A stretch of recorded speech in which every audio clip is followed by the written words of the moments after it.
The big news today has been the fact that we've all known but now has been underscored by a huge brand that you don't have to be fair to be lovely. Yes, the iconic Fair and Lovely will no longer be called Fair and Lovely. The process will take a few months. HUL and its parent company Unilever have decided to drop the words fairness, lightening, whitening from their entire range of products. Now, they're not necessarily the first ones. A similar decision was taken by Johnson & Johnson for its Neutrogena line of products a few days ago. But Fair and Lovely has been synonymous with the Indian fairness cream, an obsession that transcends income levels, class barriers and geographies. Well, I think it's fair to say that Fair and Lovely is finally fair. Hindustan Unilever has taken a major decision to rebrand its flagship brand Fair and Lovely and has decided to drop the word fair from the name. The company said that they're currently awaiting regulatory approvals and that the products with new packaging and name will hit the markets in the next few months. HUL said that over the last 1 decade, the communication for Fair and Lovely brand has changed to represent empowerment of women. In 2019, HUL removed the two-faced cameo as well as the shade guides from the packaging of Fair and Lovely. Globally as well, Unilever has announced commitment towards creating a skincare portfolio that is more inclusive and celebrates diversity of beauty. Unilever said that they would stop the use of words fairness, whitening and lightening for all of their products. All of this, of course, follows Johnson & Johnson's decision to also discontinue product lines under the brands Neutrogena and Clean and Clear last week. All of this is a result of the backlash that cosmetic companies across the world are receiving in the light of the Black Lives Matter movement that has taken the Western world by a storm. In India also, we are quite open when it comes to our obsession for fair skin and for lighter skins. We did reach out to several brands.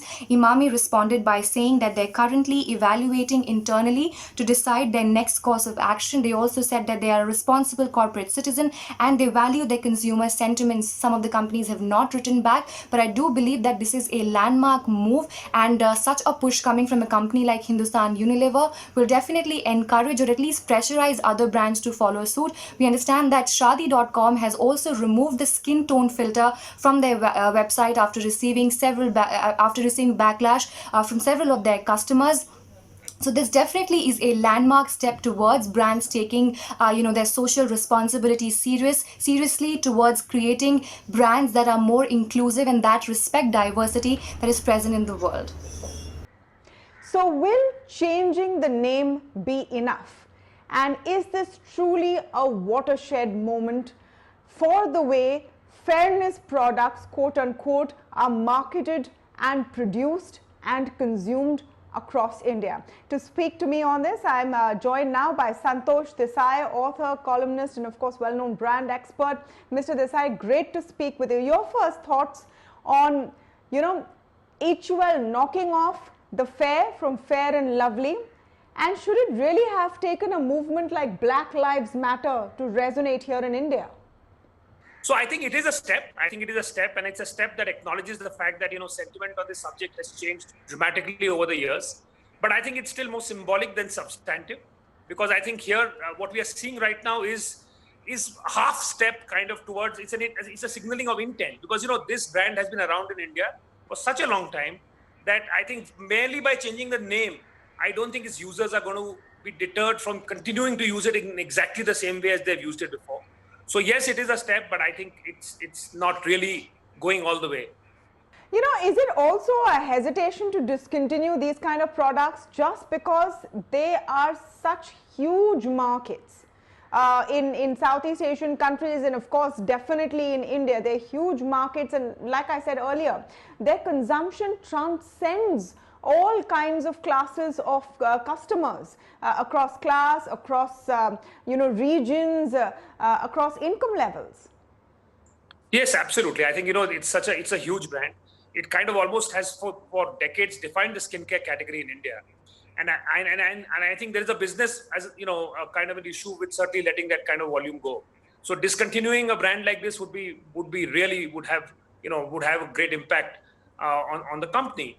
But you can't, in that sense, have it both ways. You can't want to earn brownie points for doing the right thing without actually doing the right thing. And I think this is, a case where, therefore, it's baby steps really that are being taken. I think that, one way of seeing it is that the company is working up the courage to actually go all the way. And if it is a step in that direction, then I think it is welcome, because one, in a sense, can sympathize with at least the business kind of implications of such a large brand. But on the other hand, you can't have it both ways, right? I mean, if at all the point is not to sort of continue this product, this brand, then I think you have eventually to go all the way. And I think to that extent, as I said, I see this as a signaling of intent than the step itself, actually. You know, just to understand what has been the impact of the fairness creams on our psyche, it's sort of a chicken and egg situation, right? Have fairness creams, amplified this kind of discrimination based on the tone of the skin that exists and is very culturally ingrained, or is it the other way around, that discrimination exists in any case? Fairness creams were just around to profit off it. I guess in a situation like this, both are true. I mean, of course, that discrimination has always existed, and that discrimination is a culturally ingrained kind of it's a cultural trait. I mean, from childhood onwards, we hear of it, without any reference to Fair and Lovely. We grow up in an environment like that. But what something like this does is that it continues to perpetuate and legitimize that discrimination, and it tells us that that's okay to feel that way. And I think responsible companies, have that question to ask themselves as to whether, do you exploit something of this kind, such a fundamental axis of discrimination that exists in society, or do you choose to rise above it? There are many areas in which there is hatred in society. Brands and products don't rush in to amplify, say, communal feelings, for instance, even if that might be a fault line in society. So while it exists for sure, and it exists well before Fair and Lovely got into the, came into the frame, but certainly I think brands have a role to play, and that too, a brand as influential and as large as Fair and Lovely. So I think it is both kind of interact with each other and sustain this culture. Do you see this sort of as a spillover to other brands? Because Fair and Lovely is the market leader, and tomorrow it may be called something else. There's a lot of speculation whether it will be Glow and Lovely or some other such name. Do you see this spilling over to other players? Imami has already said it's going to review its line of fairness products. Will this be the end of that kind of category of products? Well, yes, I think this will have a cascading effect. I think certainly, because I think once a certain kind of a position is taken by the market leader, it has certainly an effect. It also, I think there are two kind of things that are possible. One, of course, is the fact that there will be some brands who will hold out and see this as a huge opportunity and will decide not to toe the line, of the leader and think, purely in terms of the market. The other is the fact that, this becomes a kind of a surrogate category, just like alcohol has become, through surrogate advertising. Here, this becomes just that you change the nomenclature. So instead of using fairness, the word glow comes to symbolize fairness. And so the fact of the matter is that while this will certainly impact the category, I think in that sense, when it takes full effect, I mean, when people actually start withdrawing from this space, it will certainly impact the category.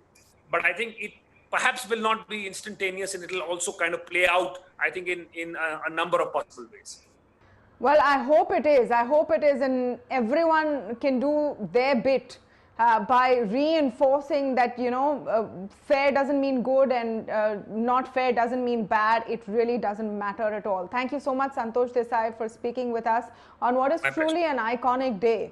You can't underplay it enough. The fact that fair is getting knocked off from Fair and Lovely might just be a start and a step in the right direction, but it offers hope for a whole generation of young girls who have been made to feel that they were just not good enough because of the color of their skin. Unpardonable, and something which should have been changed a very, very long time ago. Long overdue. Well, with that, it's a wrap on this edition of the India Development Debate. I'll see you back here tomorrow.